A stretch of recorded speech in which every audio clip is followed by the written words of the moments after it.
And this is why we raised the critical issue of China's support for Russia's war of aggression against Ukraine. Le grand problème pour Volodymyr Zelensky avec ces révélations, c'est qu'elles clochent tellement avec l'image qu'il s'était créée avec son personnage fictif Vassil Holoborodko dans la série Serviteur du peuple. Je me félicite de l'adoption ce matin de 30 sanctions visant des individus et des entités ayant porté atteinte aux intérêts de la France. Oui, bonjour mes chers abonnés. Alors, tous les dimanches maintenant, nous allons avoir un débat entre abonnés. Alors là, on n'est pas beaucoup aujourd'hui, on sera trois, mais parce que voilà, il y a eu des départs, des arrivées, etc., etc. Et donc, c'est assez restreint. Et puis, on a eu des problèmes aussi de flux. Voilà. Eh bien, donc, tous les dimanches, maintenant, sur cette chaîne, un débat d'abonnés. De Bonjour, moustiques qui attendent. Tatiana, Bonjour. bonjour. Alors, toi, tu, tu es une franco-russe, une youtubeuse. Dis-moi, parle-nous de toi un peu. Vas-y, présente-toi. Ah, ben, je suis, comme tu as dit, franco-russe, enfin plutôt russe-française, parce que je suis d'origine russe, je suis née en Russie, en Union soviétique, il y a fait très, très, très, très, très longtemps, et je vis en France depuis 38 ans. Voilà. Donc, je suis une Russe qui vit en France, donc je connais, on va dire, presque aussi bien la France que la Russie, voire même peut-être un peu plus. Oui. Et effectivement, oui, je suis une youtubeuse. J'ai un petit canal YouTube dans lequel ben, je parle de tas de choses, notamment de l'histoire, puisque je suis une historienne et historienne d'art à la base. Voilà. Voilà, un Donc, petit coup de pub en passant. voilà. Michel, tu es au Canada. Je suis au Canada, je suis à Ottawa. D'accord. Bon, eh ben, on va commencer par les tarifs de Trump. Aussi, il est russe. On ne le voit pas trop, mais je crois qu'il est russe aussi. Comment? Il est russe Je aussi? crois que Comment ça? Michel aussi, il est russe. Oui, on dirait pas, mais je crois qu'il est russe aussi. Michel, tu es russe? Je suis effectivement né à Leningrad à l'époque. Oh, Donc, j'ai quitté l'URSS à l'époque. Mon père faisait partie des premiers étudiants africains qui avaient obtenu des bourses juste après l'indépendance. Donc, il est allé en Russie, il a étudié là-bas. C'est là qu'il a rencontré ma mère. C'est là que je suis né. Puis après, peu de temps après ma naissance, on est rentré en Afrique, en République démocratique du Congo. Donc, j'ai mes racines russes, j'ai mes racines congolaises au et Zaïre je vis alors. au Canada. Ouais. Mais tu es resté au Zaïre pendant longtemps? Je suis resté au Zaïre, pour ainsi dire, un peu la moitié de ma vie. J'ai même vécu à un moment une période de ce qu'on a appelé la guerre des 80 jours en 77. On Oui, était au sud du Zaïre de l'époque, dans le Chaba de l'époque. oui, On oui. a été déportés comme réfugiés en Angola.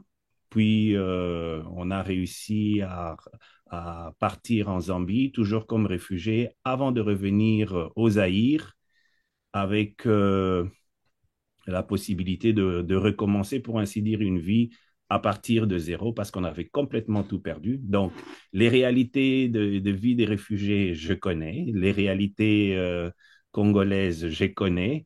Et donc, j'ai une petite expérience dans le domaine. Alors, on va commencer donc par les tarifs de Trump. Vous savez, il y a un dicton américain, je crois, d'origine, qui dit que quand vous êtes un marteau, tous les problèmes ressemblent à des clous. C'est exactement ce qui se passe avec Donald Trump. Il voit un problème, il dit les droits de douane. Il voit un autre problème, il dit ah, les droits de douane. Il voit un troisième problème, il dit les droits de douane. Bon, ça se passe à chaque fois comme ça pour lui. La question la plus intéressante, c'est de savoir s'il va effectivement s'en prendre aux achats de pétrole russe par d'autres pays, et notamment l'Inde. Et ça, c'est un vrai sujet. Pourquoi? Parce que l'Inde, qui navigue sans cesse entre les États-Unis, la Russie et la Chine, qui se dit multi-alignée, qui est amie avec les États-Unis, mais certainement pas alliée, tient beaucoup, pour des raisons politiques, mais surtout économiques, à ces approvisionnements de pétrole russe, qui est un pétrole pas cher. Alors, est-ce que ça va marcher, les trucs de Trump? Est-ce que tu as déjà attendu sa nouvelle réflexion, justement, qui était, je crois, en réponse de M. Medvedev, qu'il a traité de tous les noms en disant que c'est scandaleux, vraiment, hein, vous êtes en train de nous menacer, vous dépassez les lignes rouges. Attends, Trump qui dépasse même pas des lignes rouges, je dirais les lignes Bordeaux, d'un seul coup en train de dire non, mais attendez, là, pour qui vous vous prenez-vous? Bref, elle a quand même, dans la même série, expliqué que donc l'économie de l'Inde, comme l'économie de la Russie, ce sont de toutes petites économies de rien du tout qui sont en train de s'écrouler, que de toute façon ils sont nuls et que de toute façon les échanges économiques qu'ils ont tant avec l'un que l'autre, que ça ne veut rien dire et que de toute façon ils sont tous nuls et on n'a que laissé les choses telles qu'elles sont. Enfin, c'est la dernière phrase qu'il faut se rappeler. On va laisser les choses telles qu'elles sont. Donc, je pense que je t'ai répondu à ta question. Ça n'a va strictement rien changé parce que les États-Unis, aujourd'hui, ne fait peur que à ses alliés, pas aux autres. Mais pour l'Inde, c'est quand même important, ça, cette histoire. Parce que Non, pour l'Inde, je te dis encore une fois, ça n'a rien changé et Trump a déjà dit qu'il allait laisser les tarifs et les choses telles qu'ils étaient avant. Point. C'est la dernière nouvelle. Il a expliqué que les Russes et les Indiens, c'était des nuls et que de toute façon, il ne fallait même pas les prendre au sérieux et qu'on va laisser les choses de tarifs, de douane et tout ça telles qu'ils étaient parce que de toute façon, ça n'a pas d'importance. ah bon. Michel, Voilà. Michel, qu'est-ce que tu en penses? Bon, les tarifs douaniers, pardon, sont les armes que Trump brandit pour essayer d'intimider des gens, parce que à la base, c'est un peu sa stratégie. Je vais vous donner du 50%, je vais vous donner du 100%, je vais vous donner de 500% de tarifs douaniers. Ne peuvent trembler que ceux qui se sentent exposés par rapport à cela. Ceux qui C'est ça. ne se sentent pas exposés se disent, oui, bon, c'est bien, fais ce que tu veux, parce que au détriment de ce que le président américain voudrait faire croire qu'il est le tout-puissant, c'est lui qui a le droit de vie et de mort sur la vie des gens, il s'avère que les États-Unis ne sont pas aussi puissants qu'ils le disent. Ils sont très dépendants. Et on voit qu'à chaque fois qu'il a essayé cette politique-là, seuls ceux qui ont plié, ben, il y a l'Union européenne qui a plié, il y a ceux qui ont peur des représailles qu'il peut appliquer dans leur vie, mais ceux qui disent, OK, vas-y, tu pourras nous toucher quelque part, mais tu ne resteras pas indemne, font qu'il change ses positions. On a vu sa politique avec les Chinois, il les avait menacés pour ensuite rétro-pédaler. On a vu sa politique de menace avec la Russie présentement, où lui-même n'est pas convaincu que ça va donner quelque chose. Donc, c'est juste de l'intimidation. Il joue sur l'intimidation et ceux qui se sentent vulnérables, ce sont ceux qui plient. Alors moi j'ai lu tout à l'heure là quelque chose de McGregor, c'est un colonel américain Mhm. qui était à côté de Trump il y a quelques années.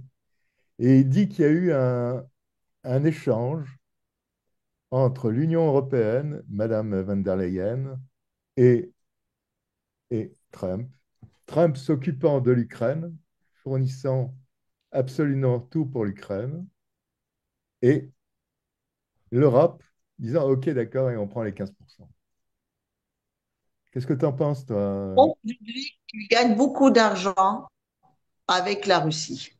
L'Europe, elle va acheter l'uranium américain que les Américains vont acheter à la Russie et Oui, de revendre à l'Europe. Ce sera la même chose avec du gaz, ce sera avec la même chose avec le reste. Aujourd'hui, les Américains, l'Europe ne leur fait pas peur. L'Europe, elle n'a aucune autonomie, aucune souveraineté, aucune indépendance. Elle n'a pas le choix. Et en plus, elle a des élites tellement corrompues que tu peux en faire avec eux tout ce que tu veux. Tu peux pas faire ça ni avec l'Inde, ni avec la Chine, ni avec la Russie. Ce sont des pays, on va dire, plus ou moins souverains. En tout cas, eux peuvent se permettre de dire à Trump, écoute mon coco, si on commence vraiment la guerre économique, c'est toi qui vas perdre. Parce que ton pays, aujourd'hui, il n'est rien. Donc, Trump, aujourd'hui, il va bouffer ceux qu'ils peuvent bouffer. Ça veut dire, c'est ses alliés, comme de toujours. Comme on dit, il faut pas d'être camarade avec des amis américains. Il vaut mieux d'être ses ennemis, au moins c'est plus clair. Tatiana, tu as entendu la réponse de Lula à Trump? Oui, Vous êtes l'empereur du monde, mais non, ne le croyez pas, vous n'êtes plus l'empereur du monde. oui, c'est ce que je te dis. Et c'est après qu'il a dit que de toute façon, que ce soit les uns et les... Enfin, il est en train de dire que tout le monde sont des nuls, que de toute façon, nous, on est les plus forts et que de toute façon, nous, on peut très bien se passer de vous et que toutes vos petites économies vieillissantes ou dépannessantes, allez vous faire voir. Nous, on va s'en sortir sans vos affaires. Trump, c'est une grande gueule, ça va rien après. Rien, rien du tout. Michel, qu'est-ce que tu en penses? Donc, Il y a une chose qui me semble un peu paradoxale au niveau de l'Union européenne, c'est ce qualificatif d'union. Ça serait vraiment de l'Union européenne si tout le monde avait le même objectif.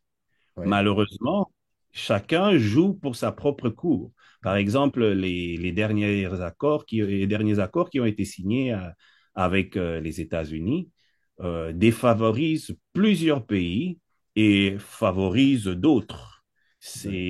On voit que quelque part, ça a beau être qualifié d'Union européenne, mais moi, je commence de plus en plus à appeler cela la désunion européenne parce que déjà à l'interne, tout le monde ne regarde pas dans la même direction. Et dans ce cas-là, ce serait plus facile.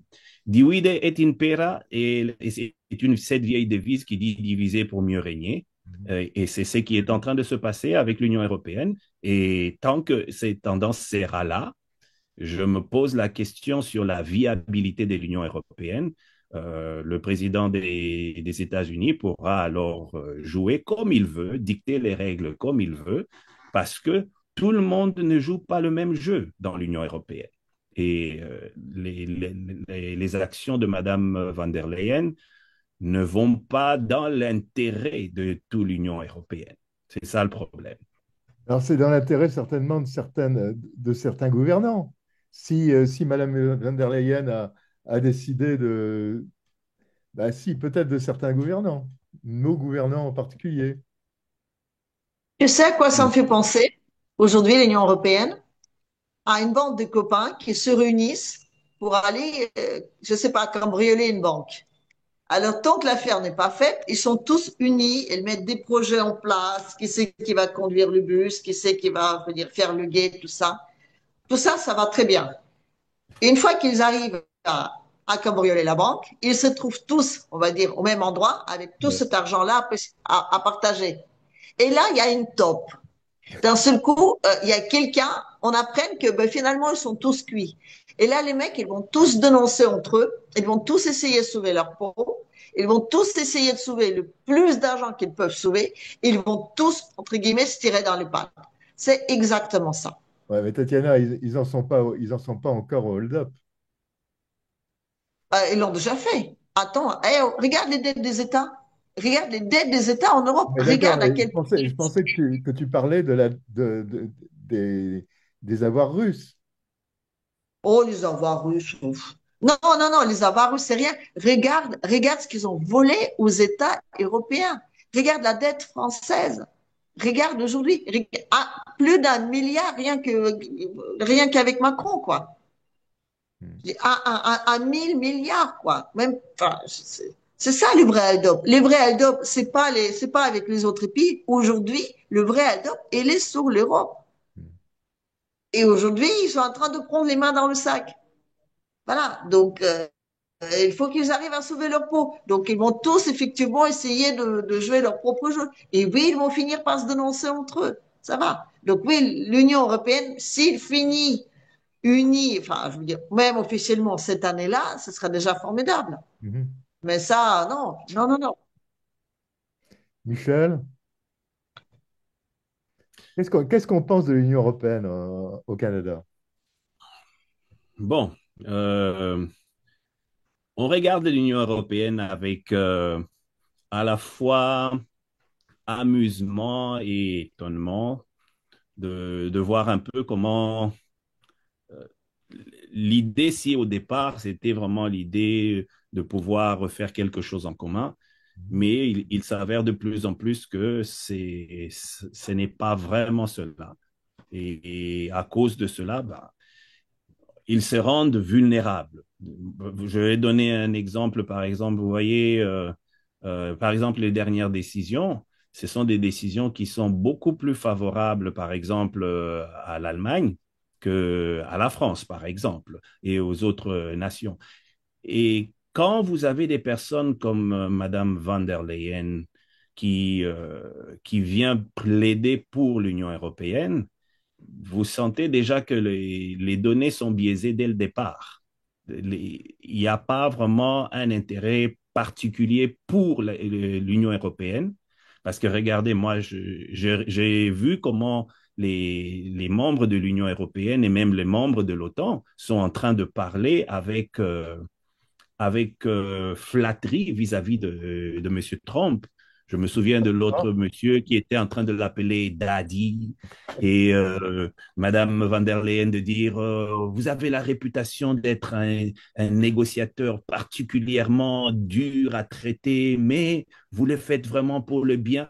J'avais plus l'impression d'entendre une kyrielle des personnes qui sont là pour vanter le roi afin que le roi reste dans des bons égards vis-à-vis de ce peuple-là. Oui, Ce n'étaient pas des personnes qui venaient défendre une nation ou un groupe de nations, c'était des personnes qui venaient s'attirer les bonnes grâces au risque éventuellement de prendre des décisions qui vont à l'encontre des intérêts de ceux qu'ils sont censés représenter.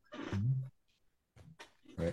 Michel, est-ce que tu sais que toute l'Union européenne est écoutée par les Américains? C'est pas nouveau et je veux dire, c'était même dit officiellement que tous les leaders européens sont sous l'écoute, que ce soit téléphonique, que ce soit les SMS. Toutes ces données-là, et ils se trouvent à Danemark, à Stockholm. C'est là, effectivement, il y a donc, les archives d'écoute. Quand Trump est arrivé au pouvoir, c'est avec Danemark qu'il voulait faire la guerre, avec cette histoire de Groenland et autres. Mais on n'en parle plus tellement de ça.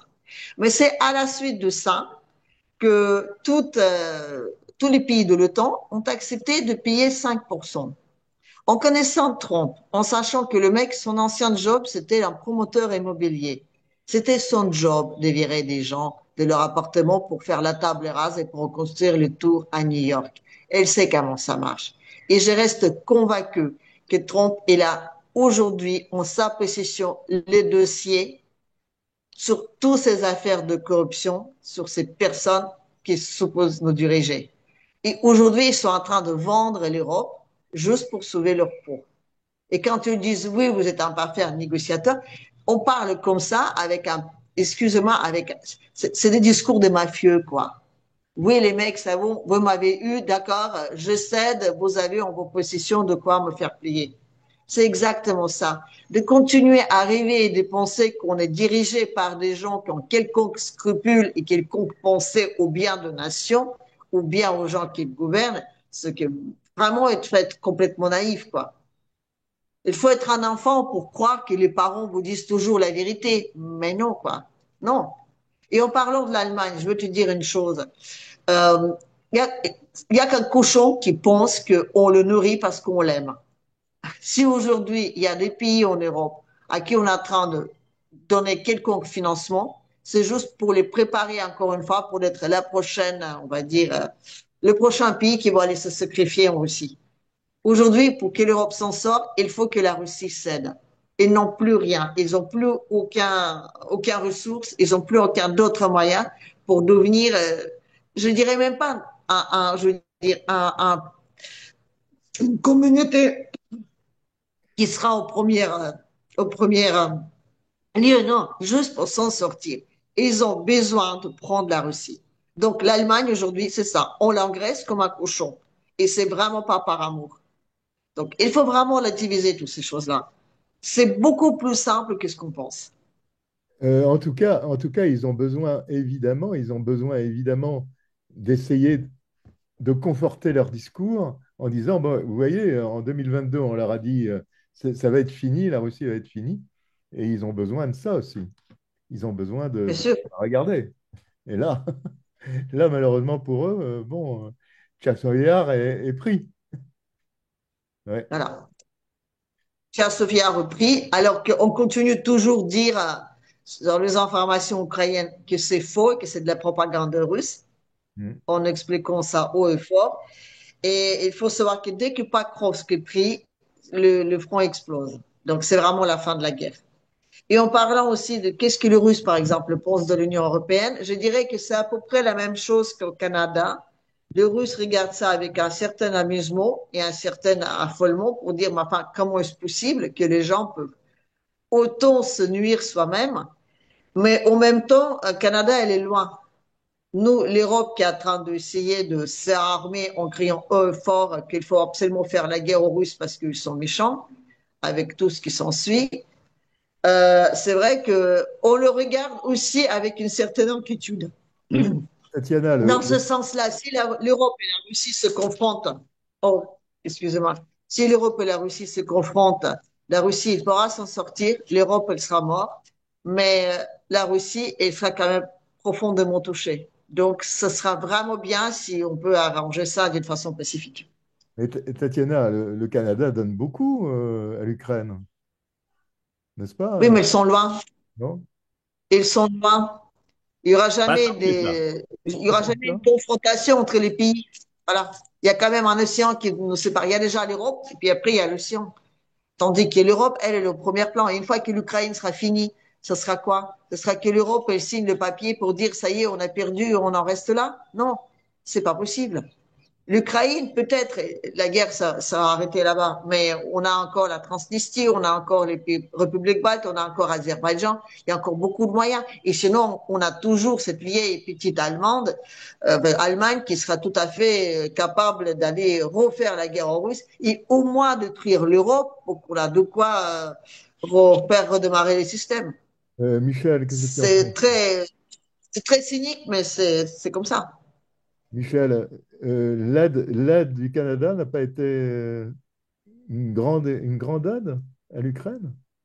Il y a de l'aide, mais si vous regardez la proportion de l'aide canadienne par rapport à celle de l'Union européenne ou bien des États-Unis, elle est de l'ordre purement symbolique. Mm. Et fait partie d'un groupe en commun, donc on va apporter une certaine contribution à cela, mais ce n'est pas une aide aussi importante que, par exemple, l'Union européenne.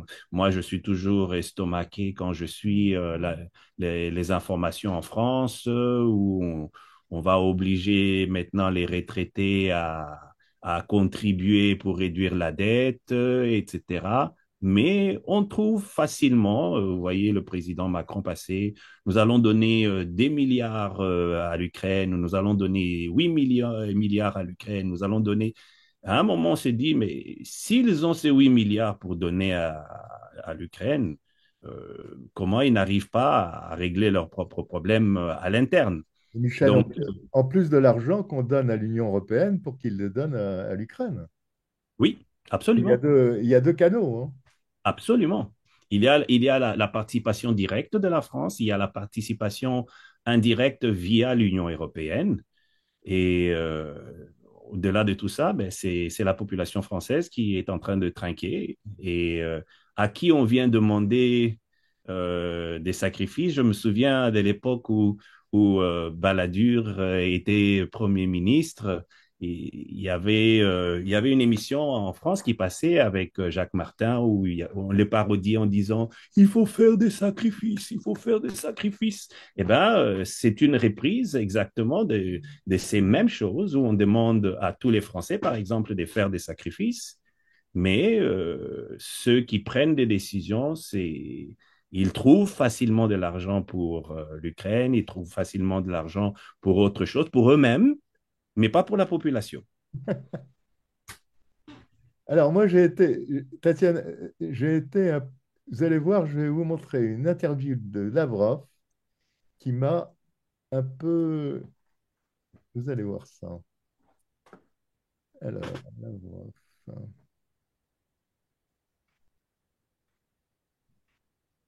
Hum, hum.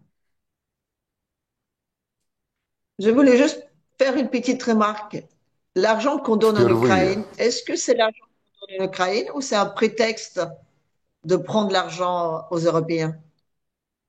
Parce qu'on a l'impression quand même que cet argent-là n'arrive pas vraiment à l'Ukraine. Enfin, il peut peut-être y arriver, mais après, il est détourné. C'est possible. Il y a beaucoup de détournements. Ouais, ouais, ouais. Ça me paraît On évident. est d'accord. впервые за всю историю Россия воюет одна против всего Запада.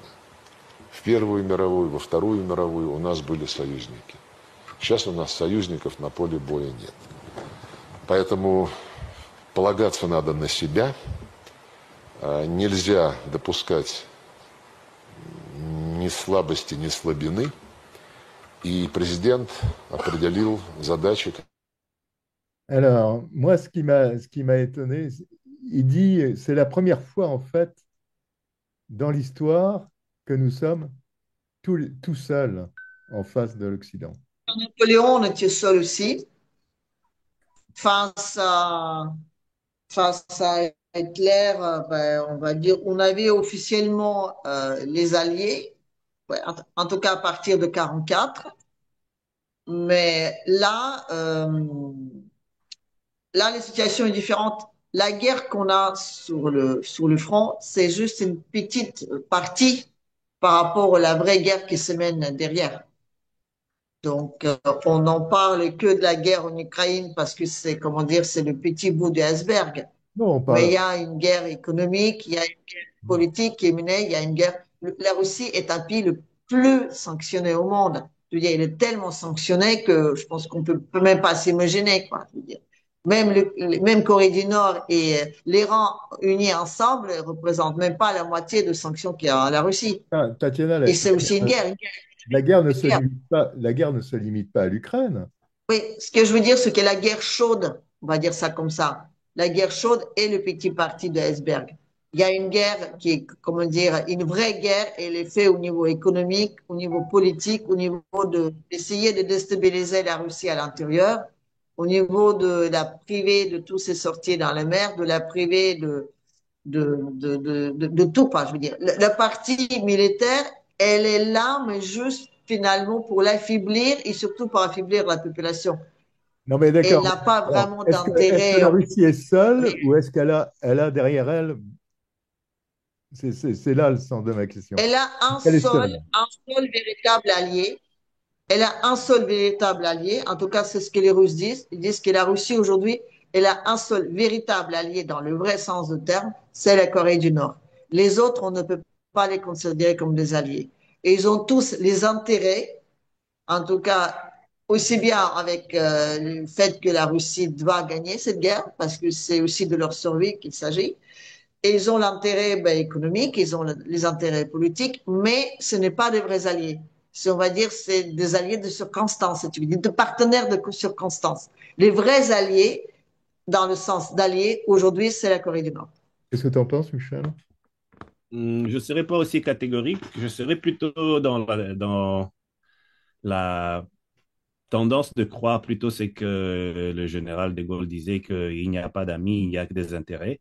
Que la Corée du Nord soit des véritables alliés, je pense qu'ils ont leurs intérêts. Une fois que leurs intérêts changeront, ils vont changer aussi des fusils d'épaule. Et c'est le jeu, c'est comme ça que ça se passe, c'est comme ça que ça s'établit. Il est vrai que présentement, par rapport aux événements passés, M. Lavrov a raison.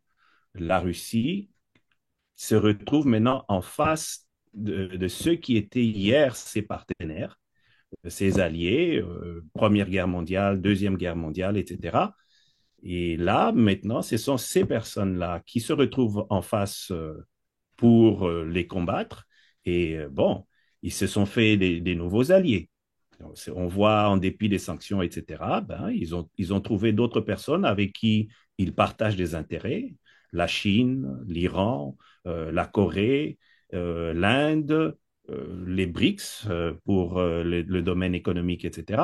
Donc, moi, je trouve que d'ailleurs, cette histoire de l'Ukraine et autres a été quelque chose de bénéfique C'est parce que ça a effectivement. permis, par exemple, à la Russie de sortir d'une période de dépendance pour développer une forme d'autonomie.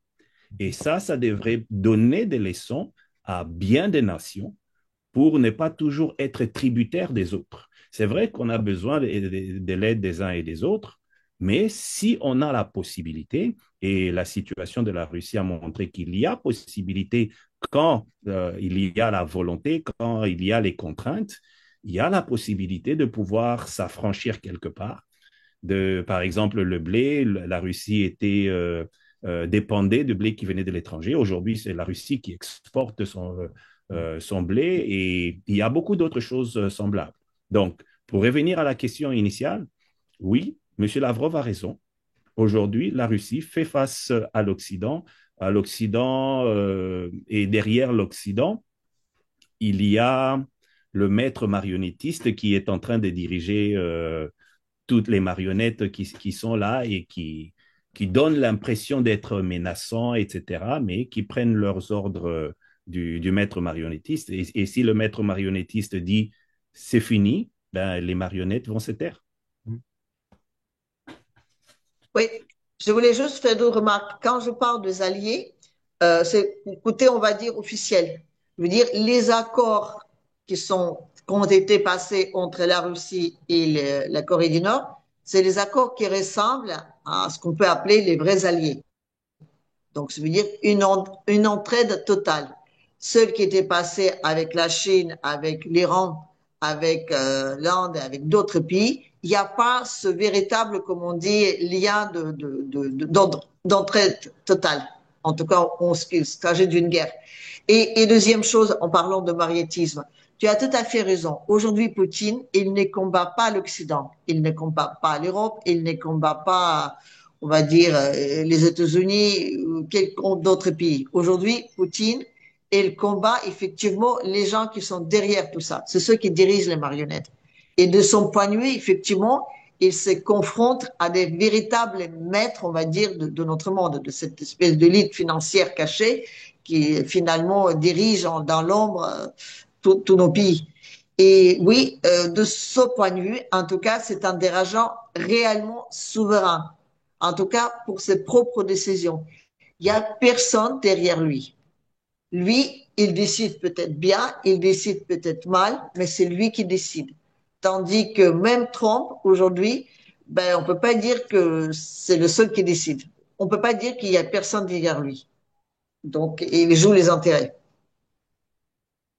Les partis au conflit ne font pas l'objet de sanctions du Conseil de sécurité de l'ONU. La Chine entretient des relations commerciales normales avec la Russie et l'Ukraine. Ce faisant, elle ne viole pas le droit international ni ne manque à ses obligations internationales. Les droits et intérêts légitimes de la Chine ne doivent pas être bafoués. En fait, jusqu'à présent, les États-Unis ont maintenu leurs relations commerciales avec la Russie. Si les États-Unis le font eux-mêmes, pourquoi ne permettent-ils pas aux autres d'en faire autant? Ouais, la Chine. Qu'est-ce que tu en penses, toi, Michel, de la Chine? La Chine, c'est vraiment le grand boogeyman des Américains. C'est vraiment l'épouvantail des Américains. Ils sentent la montée de la Chine et ils voient leur position primaire être directement menacée et ils vont toujours essayer de faire tout ce qu'il faut pour neutraliser la Chine. La Russie, c'est juste par les circonstances, mais les vrais ennemis des États-Unis, c'est la Chine. Et donc, on va essayer de le diaboliser quelque part, mais comme le représentant chinois le dit, les Américains ont un certain discours vis-à-vis des autres nations, dont la Chine, mais ça ne les empêche pas d'entretenir des commerces Ouais. avec la Russie. Et c'est d'ailleurs pour ça qu'ils ne sont pas aussi entreprenants que l'Union européenne pour les sanctions. Parce qu'ils ont tout à y perdre s'ils se lançaient dans les sanctions. Donc, ils traînent les pieds à juste titre. Mais Tatiana, la Chine n'est pas un vrai allié de la Russie. Écoute, je vais revenir sur ce qu'il vient de dire le représentant chinois à l'ONU, en tout cas sur le contenu de ses paroles. Il dit que les sanctions que l'Occident impose aujourd'hui à la Russie sont illégaux. C'est vrai. Les seules sanctions que finalement on peut imposer à un pays doivent être votées au Conseil de sécurité. En tout cas, elles doivent être votées à l'ONU. Jamais ça a été fait. Et de ce côté-là, la Chine, elle respecte les droits internationaux. Aujourd'hui, ceux qui sont dans le irrespect du droit national, c'est l'Union européenne et les autres pays qui, de leur propre gré, sans aucune, on va dire, un vote démocratique quel qu'il soit, eux qui crient toujours pour la démocratie, en tout cas, dans ce cas-là, ils sont total irrespect de droit international. Seules les sanctions qui ont été votées à l'ONU peuvent être appliquées. De ce point de vue, les Chinois, ils ont raison, ils restent dans le droit international. Les Américains d'ailleurs aussi, puisqu'ils n'imposent pas les sanctions à la Russie. Le seul qui aujourd'hui, et qui peut être puni pour ça d'ailleurs, justement, le seul qui ne respecte pas les droits internationaux aujourd'hui, en tout cas les droits internationaux en vigueur, c'est l'Union européenne, en posant les sanctions à la Russie, comme d'autres pays, toujours dans le irrespect total de ce droit, parce que on ne peut pas le faire. On doit toujours avoir un vote pour imposer les sanctions à un pays. Oui, enfin, les États-Unis Donc, l'ont pas fait longtemps, ce genre de choses. oui, mais écoutez, quand on est en train de mettre ces idées de démocratie, de la liberté, de l'égalité, toutes ces belles paroles au monde entier, et quand on est les premiers à justement d'aller en encontre des droits internationaux, ben ça le fait quand même un tout petit peu pas une très belle image, quoi. Voilà. Et de ce point de vue, il y a plein de pays qui disent aujourd'hui, mais non, vous devez être exemple de ce que vous essayez de nous prôner à tous. Et, Tatiana, C'est pas le cas. t'as pas répondu à ma question. La Chine et la Les Russie. Chinois ne sont pas des alliés, non. Comment? Les Chinois, ils profitent beaucoup de de cette guerre, on va dire, parce que ça leur permet, ben, un petit peu comme avec l'Iran, les Chinois, ils achètent du pétrole iranien à un prix extrêmement bas, parce qu'ils profitent pleinement de sanctions. Il y avait la même histoire avec les Russes. Il y a toujours cette construction de gazoducs qui ont suspens, parce que les Chinois, ils essayent d'obtenir des prix de la Russie, surtout des prix à long terme, très intéressants, trop intéressants, un petit peu comme à l'époque les Allemands. La Russie était une colonie de l'Union européenne, c'est pour ça, d'une certaine façon, elle n'avait pas les choix, elle fournissait son gaz au prix très très bas. La Chine aujourd'hui, elle veut aussi en profiter des sanctions et de dire, écoutez, on est encore gentil de vouloir vous les acheter. La Russie aujourd'hui, elle s'oppose, elle ne veut pas border son gaz, donc ça reste en suspens. Mais ce que je veux dire, c'est que tout en restant soi-disant des pays, on va dire amis, ben chacun défend ses intérêts. Et la Chine, Ah, elle profite aussi bien pour faire du commerce aussi bien avec la Russie qu'avec l'Ukraine, qu'avec l'Union européenne. Donc, on peut parler d'un partenaire, on ne parlera jamais d'un allié. oui, Chacun défend leurs intérêts et la Chine a besoin de la Russie, notamment dans le passage maritime. Il ne faut pas l'oublier non plus. au nord. Et vice-versa, la Russie a aussi Oui, besoin de la Chine dans certains domaines. Le oui, soutien oui, bien de sûr. la Chine lui donne une certaine position. Je pense ici le terme allié tel qu'il faut le comprendre, ce sont les personnes et c'est ce que ça veut dire, ce sont des personnes qui décident de se mettre ensemble pour atteindre un certain objectif. Et dans le cas La présent, Chine et la Russie ne sont pas ensemble. C'est pour ça que j'insiste bien. Ce sont des partenaires et ils ne sont pas mis ensemble. La Chine, elle n'aide pas la Russie, mais elle ne l'empêche pas. Elle reste à l'extérieur. Par exemple, et souvent j'entends ça des politologues russes, de dire que s'il y a effectivement une guerre enfin, quelconque entre les États-Unis et la Chine, la Russie, elle n'est pas engagée, en tout cas par l'échange d'alliés, pour justement intervenir plus que ça. Elle dit oui, on va les aider, tout comme eux nous aident. S'ils ont besoin d'un certain matériel qu'on pourra leur livrer ou leur vendre, mais sans plus, il n'y aura pas vraiment un réel aide. On restera à l'extérieur. On ne va pas intervenir ni d'un côté ni de l'autre. La Chine aujourd'hui, elle n'aide pas la Russie. Elle fait du commerce. Elle fait du commerce avec la Russie au même titre qu'avec les autres. Elle gagne ce qu'elle a à gagner, mais ce n'est pas un allié. C'est un partenaire. Je fais bien la différence. La Corée du Nord, ça c'est un allié. La Chine, c'est un partenaire commercial qui a juste ses propres intérêts à défendre. Tatiana, il ne faut pas oublier qu'il y a eu des conflits quand même énormes entre la Russie et la Chine, il n'y a pas très longtemps. Oui, bien sûr. Oui, mais ce que je veux dire encore une fois, ce sont des partenaires. Ils ont des relations cordiaux. Peut-être que M. Poutine et Xi, ils ont donc, on peut parler d'une vraie amitié, mais la Chine, c'est pas juste, on va dire, leur président. En Chine, il y a aussi énormément d'oligarques, il y a énormément de milliardaires, et la Chine, elle n'est pas coréenne pour la Russie. Voilà. Donc, ce qu'on nous explique en Occident en disant que vraiment c'est les deux ensemble, et genre la Russie c'est une petite sœur, non, non, non, non. C'est beaucoup plus compliqué qu'on Oui, oui, pense. évidemment. À l'évidence, regarde d'ailleurs les conflits entre le Vietnam et le Cambodge. Il y avait les Soviétiques d'un côté et les Chinois de l'autre. Et ils se tapaient dessus. Bien sûr. Au Canada, la Chine vend beaucoup?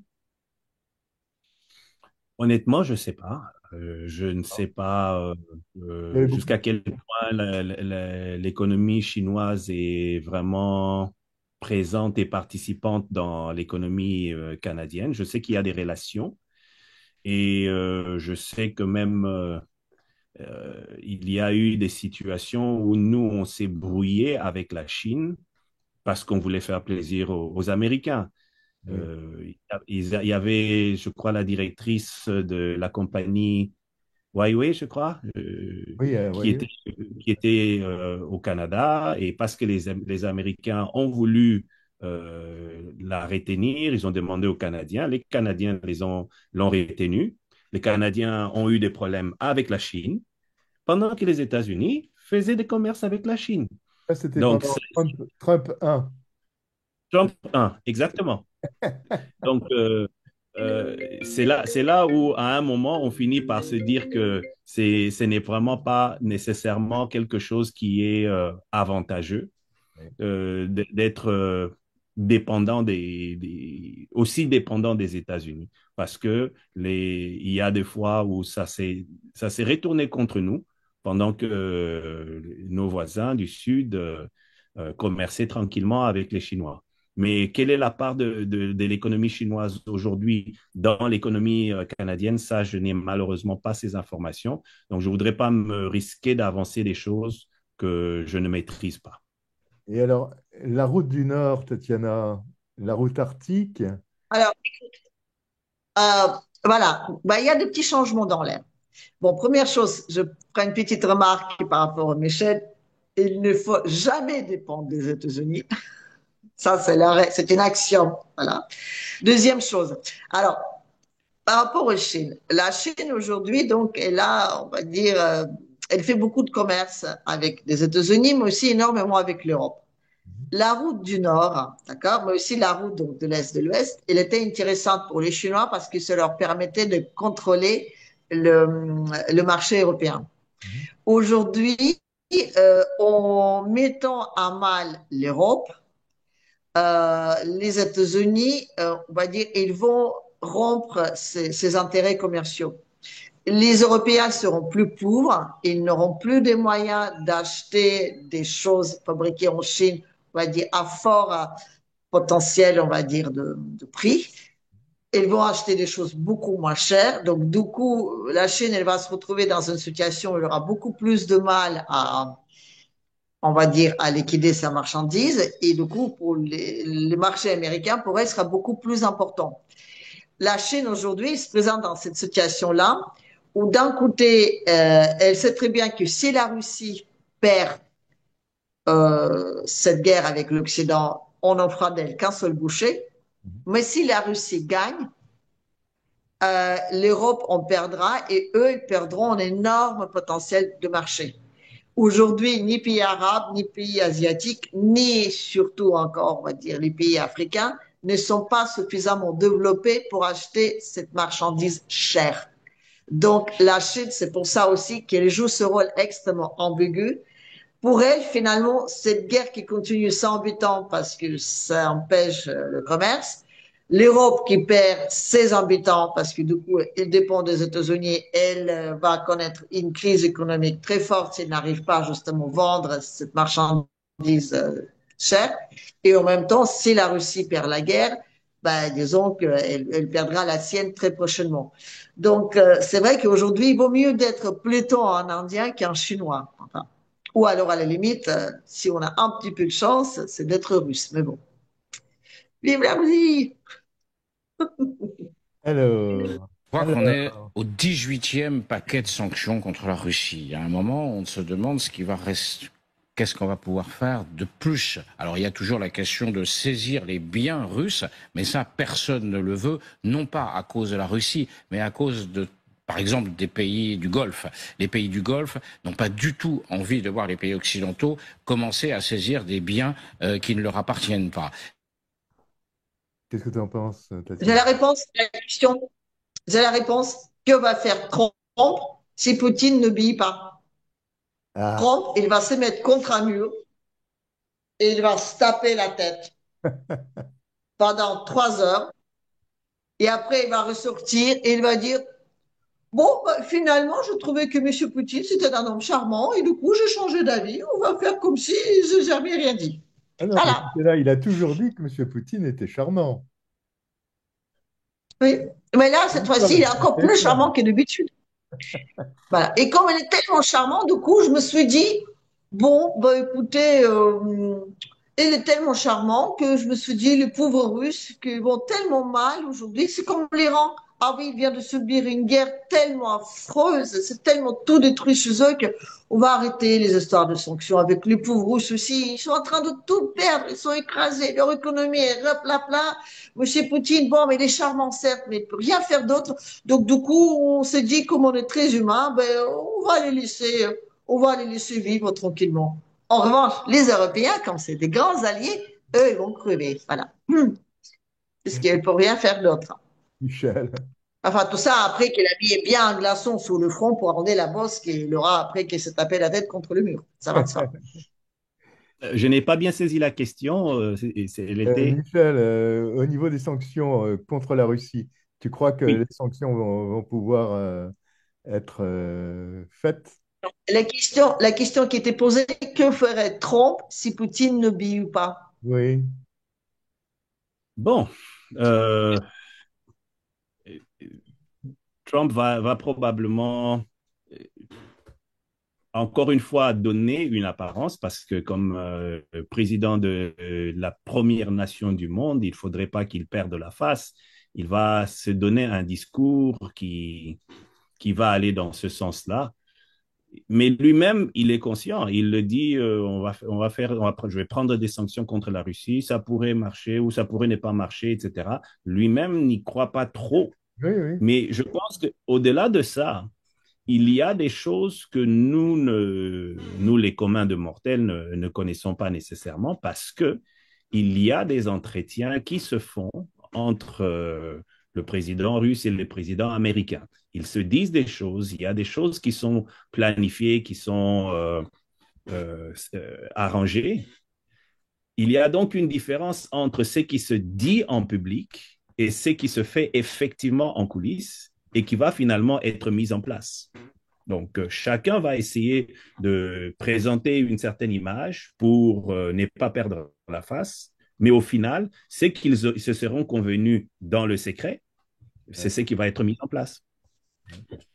Est-ce qu'ils Cette année, il y a deux ils choses ont le qui même se sont ennemi, passées. Diana? Ils ont le même ennemi. Philippe, il y a deux choses qui se sont passées extrêmement importantes, desquelles on ne parle pas, mais qui sont vraiment, on va dire, révolutionnaires.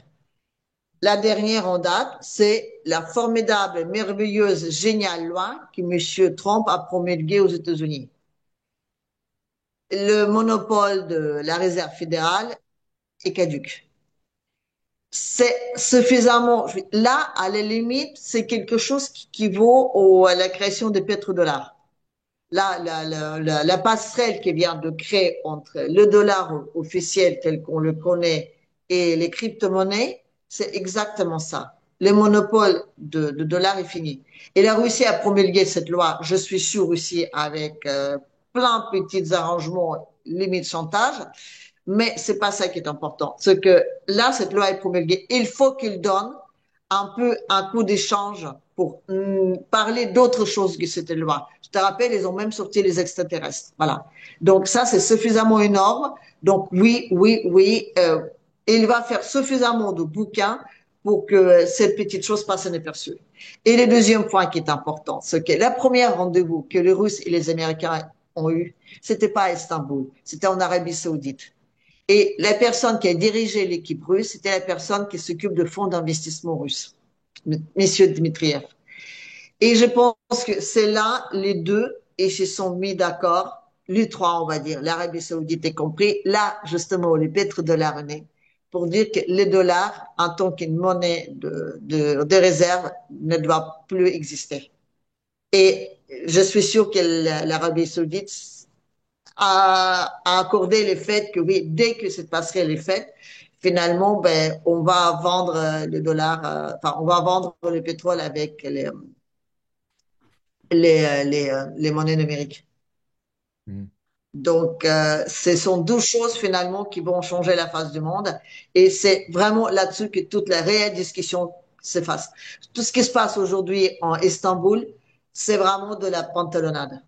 C'est juste pour mettre des jolis petits rideaux sur les vraies choses qui se passent derrière. Tatiana, Trump et Poutine ont le même ennemi. Bien sûr. Donc, peut-être que je te dis encore une fois, ils ont les États-Unis, bien sûr qu'ils vont rester hégémons, mais ils savent très bien qu'aujourd'hui, ils n'ont pas les moyens. Donc, peut-être que plus tard, ils vont essayer de faire tout ce qu'ils peuvent. Peut-être que c'est très arrangeant pour eux de balancer l'Europe contre la Russie pour au moins l'affaiblir, pour que la Russie au moins n'a pas le numéro un dans le monde. Au moins, il y a une petite place qui reste aux États-Unis. Mais ils sont conscients que d'être hégémons aujourd'hui, ce n'est plus possible. Donc, oui, aujourd'hui, Trump, il est obligé de compter avec Poutine. Mais bon, encore une fois, Poutine, lui, il s'est mis dans cette guerre-là, dans le monde, dans le changement du monde. Poutine, il s'est mis égal à égal avec ceux qui le dirigent.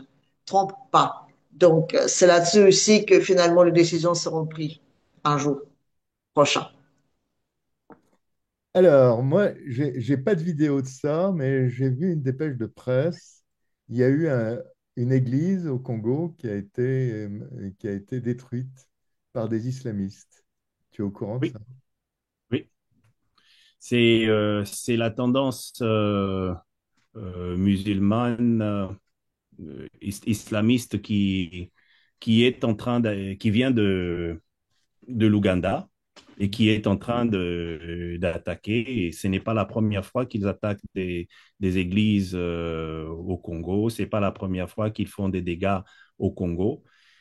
Le gouvernement congolais et le gouvernement ougandais se sont associés pour les combattre, mais bon, ça ne se passe pas aussi bien que ça parce que d'un autre côté, le gouvernement ougandais a un double agenda au-delà de ce qu'on est en train de voir, parce que bon, là, pour le moment, on est en train de parler du M23, du Rwanda, etc. Mais de l'autre Ah ben côté, aussi.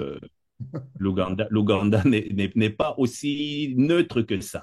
Donc, Il joue sur plusieurs tableaux. Il mange à plusieurs ateliers et donc c'est cette zone-là, la zone de l'Est, vraiment est en train justement de se transformer depuis près de 30 ans en une zone vraiment martyre où les gens se permettent n'importe quoi. Et si jamais on creuse un peu, on verra qu'au-delà de ce qui est présenté officiellement comme étant les raisons des guerres, il y a l'occupation de territoire, il y a les ressources minières, etc.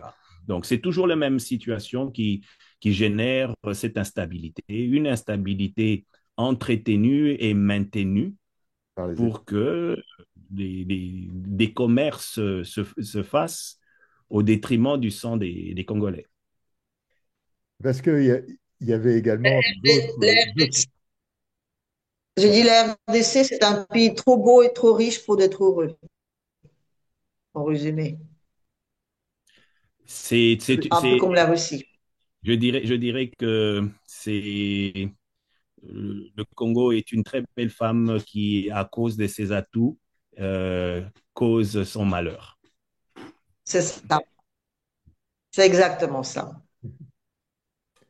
Oui, vous aviez une question pour moi, Philippe? Oui, ces intégristes, il y avait d'autres intégristes aussi qui venaient d'Ouganda. Comment s'appelaient ces gens-là? Les intégristes chrétiens, là.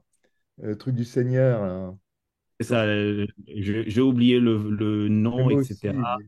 Je crois qu'il y avait le mot lumière dans le nom. Oui. J'ai oublié, mais définitivement, c'est Et c'était des gens, je me rappelle à ce moment-là, c'était des gens qui étaient manipulés par des Occidentaux, là. Des, toujours, ouais, toujours. toujours. Mais disons que c'est, encore une fois, on retombe sur cette image du marionnettiste et des marionnettes. C'est le même marionnettiste qui fait passer différents personnages. Vous avez l'impression qu'il y a différents personnages, mais celui qui leur donne vie, c'est toujours la même personne. Eh oui, C'est ouais. toujours les mêmes intérêts, les compagnies anglo-saxonnes majoritairement qui se retrouvent là-dedans. Avec l'Ouganda et le Rwanda au travail derrière. Exactement. Disons que l'Ouganda et le Rwanda, et quand je parle d'Ouganda et du Rwanda, je parle des gouvernements, pas nécessairement de la population. Les gouvernements ne sont que la partie visible de l'iceberg, parce que le gros de l'iceberg, ce sont ces multinationales qui, en dessous, sont en train justement d'étirer les ficelles. Bien sûr. Tatiana? Ah, je suis tout à fait d'accord. Je suis tout à fait d'accord. C'est exactement la même chose que l'Ukraine ou la Russie. Il n'y a aucune raison que ces deux populations se combattent. Mais voilà, il est temps que les deux pays se battent. Tous ceux qui sont derrière peuvent faire toutes leurs petites affaires. Oui, mais C'est toujours le même principe. elles se combattent pas depuis 2022, Tatiana. En Ukraine, c'est bien En plus. Ukraine, ils ne se combattent pas depuis 2022. Pardon? Non, pas Ils depuis se combattent depuis quand? 2014, déjà. 2014, avec Depuis la 2014, prise de la Crimée, avant, même avant, même avant, même avant, même oui, avant. je crois dans les Oui, années oui. 2000. Moi, je dirais, oui, oui, à partir de, vous direz, 2001, quoi. Je dirais quand? À partir du moment où Poutine a osé dire que la Banque centrale russe doit être une banque souveraine. C'était en 2001. À partir de ce moment-là, ça devenu un ennemi numéro un à battre. Voilà. Un argent ne peut pas être souverain. Ça va en encontre de gens qui dirigent le monde, de ces gens à qui l'argent appartient. Donc, si la Russie devient souveraine et s'il se rapproprie son propre argent, là, le monde s'écroule. Le monde tel qu'il est construit aujourd'hui, sur ce monde financier qui nous a tous achetés, s'écroule direct. Donc oui, la guerre contre la Russie aujourd'hui, c'est une guerre existentielle. Et la Russie, ils se battent pour sa souveraineté et pour la souveraineté des autres. C'est pour ça que les pays africains ont un grand espoir pour la victoire de la Russie. Alors, un mot de la fin, parce que nous arrivons à la fin. Un mot de la fin, Michel.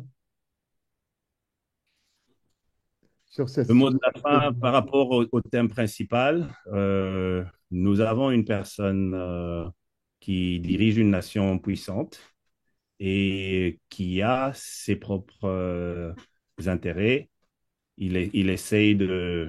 Il pensera d'abord, il présentera la chose comme étant d'abord pour les intérêts de tous les Américains, mais au-delà des intérêts de tous les Américains, il a un agenda qu'il est en train de suivre et il va chercher à accomplir cet agenda-là.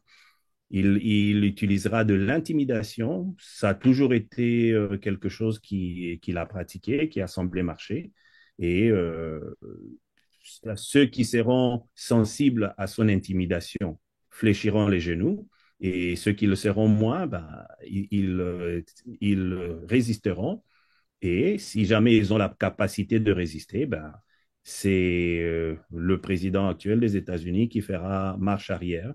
Il l'a déjà fait dans le passé et je ne pense pas que ce soit une occasion unique. On le reverra encore reculer dans certaines choses, dire une chose, puis quelque temps son contraire. Les gens semblent oublier que le président Trump, c'est quelqu'un qui n'a pas grandi avec une idéologie politique. Il a plutôt grandi avec le business.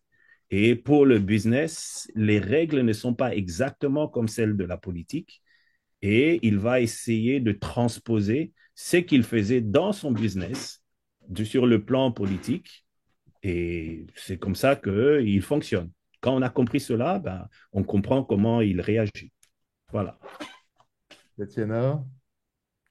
Ben, moi, je dirais que nous sommes en train d'assister à un écroulement d'un grand pays, jadis un empire, un pays aujourd'hui qui s'écroule et il y a des gens dans ce pays-là qui souhaitent de le sauver, si possible. Peut-être pas lui garder son rôle d'hégémon mondial et de l'empire, mais au moins le sauver tout court. Donc, du coup, ils ont mis Trump là-dessus pour qu'il détruise les systèmes actuels, cels qu'il est, pour pouvoir ensuite reconstruire autre chose. Il fait le même travail qu'il a toujours fait, c'est un prometteur immobilier. Il va détruire pour qu'ensuite on puisse reconstruire. J'aimerais ajouter quelque Voilà. chose, juste une petite chose. Une bonne partie de ce qui se passe actuellement au niveau des mouvements du président Trump sont aussi dictés par ce qu'il est en train de vivre et de traverser lui-même, avec le dossier, par exemple, Einstein qui est là. Il faudrait le plus possible essayer de retirer le phare sur ce dossier-là, et donc on va essayer d'attirer l'attention sur autre chose. On le verra multiplier des actions à différents endroits pour que l'attention soit portée sur ce point-là, quitte à ce que ce qui est en train de le déranger, parce que ça le dérange, ne soit pas mis à l'avant de la scène. Et alors, Michel, Bon, j'ai plus beaucoup de batterie, excusez-moi, j'ai plus beaucoup de batterie, donc ça se peut que ça couperait. Si ça coupe, je vous dis quand même, on dira à la prochaine, au cas où. Et je voulais juste rejeter la liste Epstein, à mon avis, elle sert plutôt à faire du chantage et la pression sur le Congrès pour qu'il vote des lois qui vont pas du tout dans le sens de la réserve fédérale, plutôt que vraiment, je veux dire, de représenter un danger pour Trump. Je suis convaincu que Trump manipule ou utilise cette liste-là pour faire la pression aux autres. bon, eh bien, écoutez, je vous remercie tous les deux. Et puis, bah, la semaine prochaine, alors. Voilà. Merci à toi. And this is why we raised the critical issue of China's support for Russia's war of aggression against Ukraine. Le grand problème pour Volodymyr Zelensky avec ces révélations, c'est qu'elles clochent tellement avec l'image qu'il s'était créée avec son personnage fictif Vassil Holoborodko dans la série Serviteur du peuple. Je me félicite de l'adoption ce matin de trains de sanctions visant des individus et des entités ayant porté atteinte aux intérêts de la France.